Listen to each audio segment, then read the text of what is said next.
Hello and welcome to this lecture. Today we are going to discuss about calcium blocking channels, which is a group of medication that disrupt the movement of calcium through calcium channel.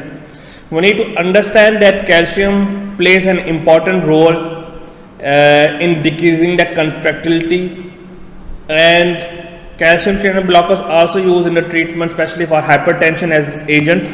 So these are also using for the treatment of angina. And when we take a look of the calcium influx, we need to understand that whenever there is the condition where is hypoxia, meaning lack of oxygen, what will happen that when there is an hypoxia, then it result in increase of the calcium influx inside the cell due to cell depolarization. So when we talk about angina, in the angina we know that that there is an increase of the contractility. There is a condition where hypoxia occur. So we know in this condition there will be increase of the calcium influx that can increase the oxygen demand, and that result to worsen the angina. So what these drugs are doing, that these drugs in simple terms they are decreasing the calcium ion inside the cell and decreasing the contraction. So if we see the slide, they're talking about transmembrane calcium influx is necessary for contraction of the smooth muscles and cardiac muscles. So the calcium plays an important role in contractility of the smooth muscles and cardiac muscles. And what these drugs are doing, that they are blocking the contractility, so that they're decreasing the anginal pain or angina caused because of the contractility of the smooth muscles. And there are various type of calcium channel blocker, but we are only focused on L type calcium channel blockers. We will discuss the other type of calcium channel blockers in some other topic. And the common drug that has been used is dihydropyridine and non-dihydropyridine. So when we discuss about pharmacokinetics, they are orally active agent. Yes, it can be given by orally, by mouth. Secondly, they are having high first pass effect. What is meant by first pass effect? It means that these drugs will be highly metabolized, and the drugs will be metabolized in the liver. So when a person take a drug, the drug has to be bypass or pass through the liver, metabolized, and then the active drug will be responsible to produce its effect. So these drugs are extensively metabolized. If you see the fourth point, because of the high pass effect which occur in the liver, and because of its extensive metabolism in the liver, a fraction of a drug reach to the systemic circulation. That is the pharmacokinetic parameter, and that you must need to know what is first pass effect. The drug included in this category is dihydropyridine, and then we have nifedipine, which is used as extended release oral formulation. Amlodipine is used for variant angina caused because of the spontaneous coronary spasm. Then we have nor-dihydropyridine. The commercial name is Varampril. 40 mg is available to slow arterioventricular conduction and can be given as intravenous administration like diltiazem that has been available.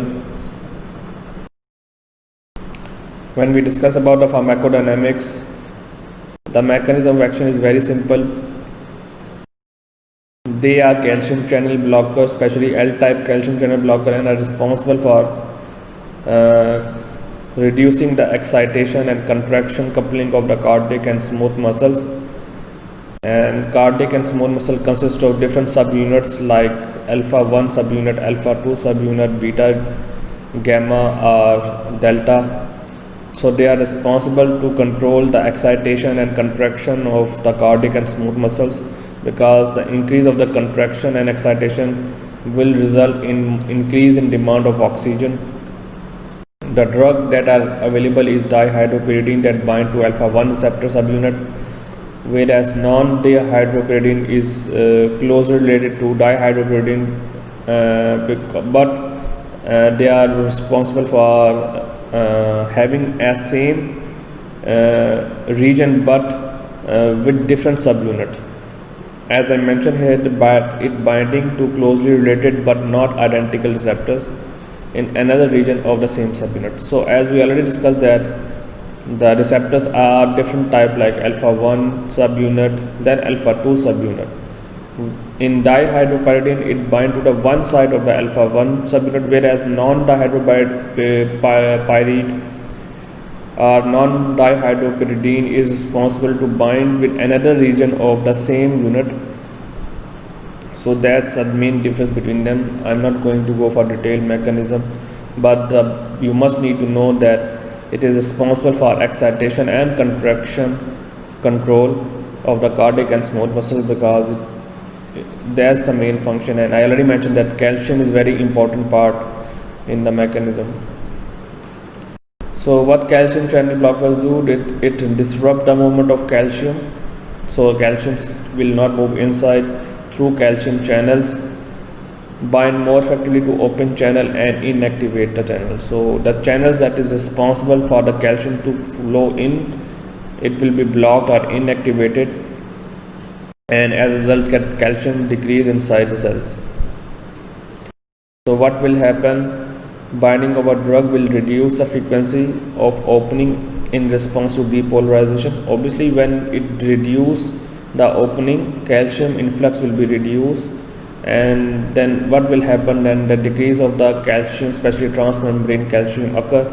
That result in 4 activities that I mentioned in this slide. Number 1, smooth muscle long-lasting relaxation. So when the muscles relax, then the consumption of the oxygen will be automatically decrease, and then there will be more available oxygen. Then reduction in cardiac muscle contractility. The more contractility, the more oxygen demand is required. So it reduces the cardiac muscle contractility, decrease the sinus node pacemaker rate, because the sinus node pacemaker rate is important for the contractility. So it decreases that sinus node pacemaker. Then fourth one is decrease in arterioventricular node conduction velocity. So these the last 2 points are both responsible for controlling the contraction of the heart, and that's how it produces an effect. So how can calcium channel will be functions? We mentioned before, and I'm repeating the same thing, that it's through ligand gated calcium channels, and the drug is responsible to reduce the calcium influx, and the blockage that could be occur in the receptor can be reversed. If it reverses, then it increases the level of calcium.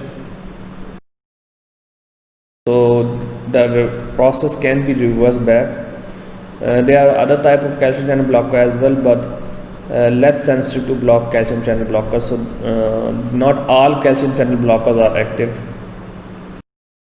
The effect that on the organ system, further it affect on the smooth muscles, as we discussed before. So it again, just information that has been given here is same, is not anything new, but it's only classified depending upon the systems. Like smooth muscle, same like I mentioned here, and same the slide, that relaxed by calcium channel blocker, calcium influx will be reduced. It will be more calcium influx, then there will be more contractility. They are explaining further with the red point that vascular smooth muscles appear to be more sensitive as compared to the arteriolar smooth muscles, but similar relaxation can be seen in other parts like bronchiolar, GIT and uterine smooth muscles, because smooth muscles are present in various parts of the body. So the effect will be feel like the effect like generalized effect as discussed in the previous slide. So there are not much of difference.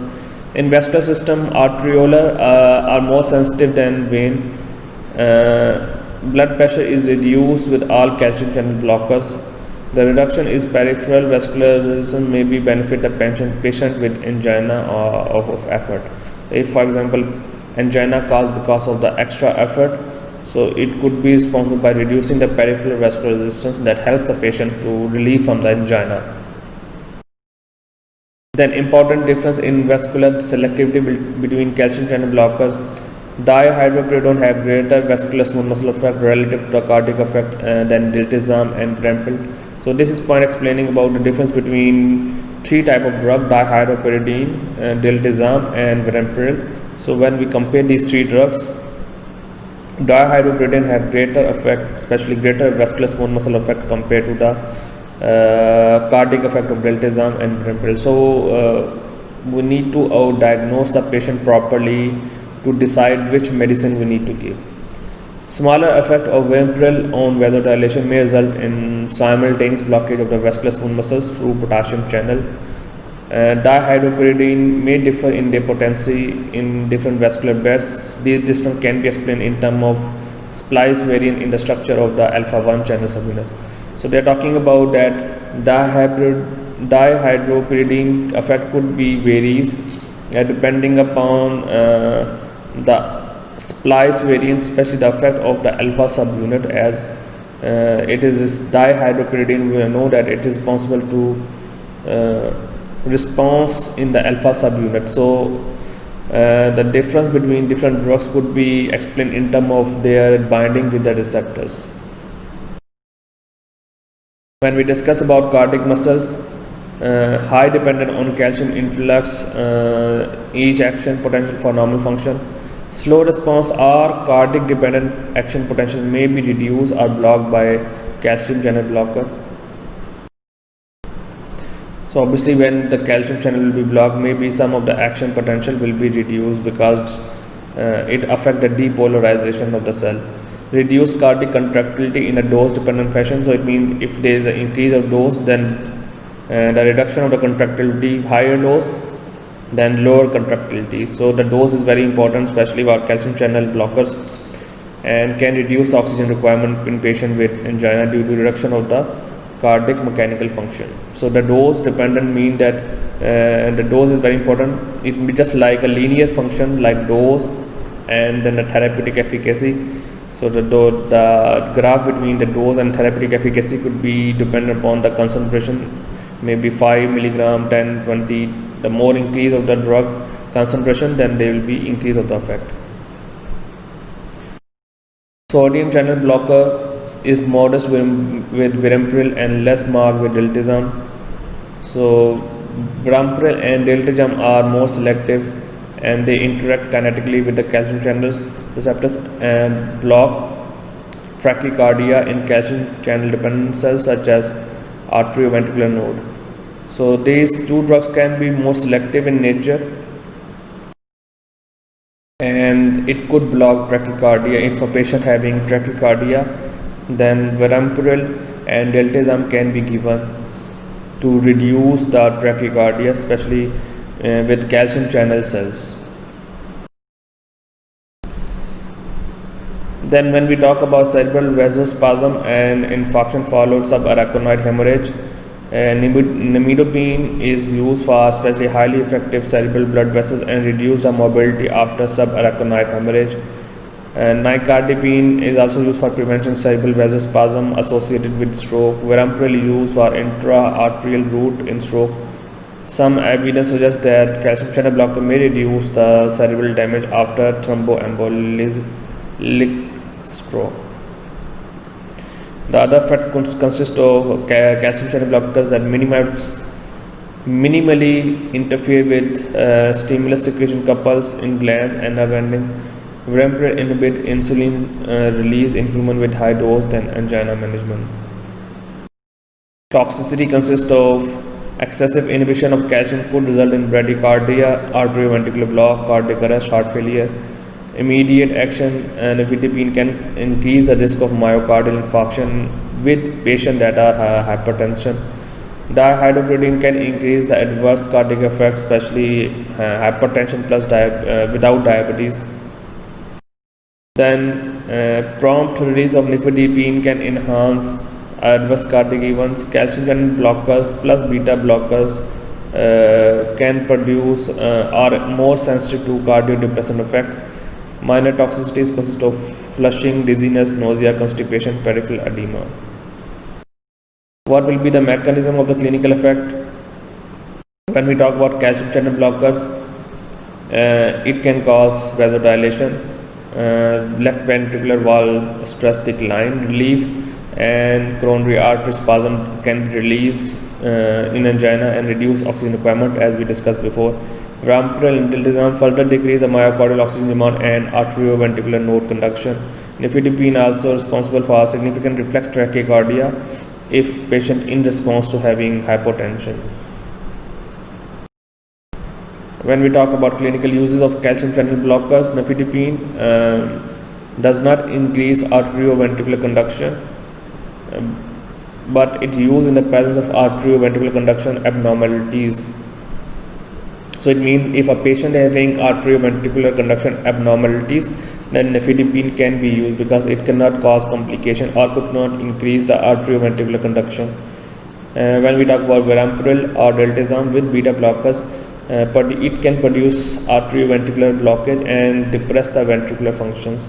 So when we talk about amlodipine, it can use in patient with heart failure due to non-ischemic left ventricular systolic dysfunction. So the choice of a drug is very important in line with the patient condition, whether patient having, for example, if a patient having abnormalities like arterioventricular conduction abnormality, then nifedipine is a drug of choice. If, for example, patient having issues with the arterioventricular blockage and can cause depression of the ventricular functions, then we have to be careful with beta blockers and verapamil or deltazam because they are also responsible for producing depression of the ventricular functions.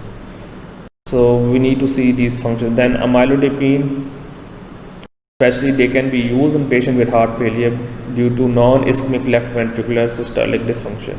So the selection depending upon patient condition and the diagnosis is very important before the treatment start and before we need to see, because calcium channel blocker is a wide range of drugs, having a wide variety of drugs, and each drugs are not suitable for the treatment in angina pain.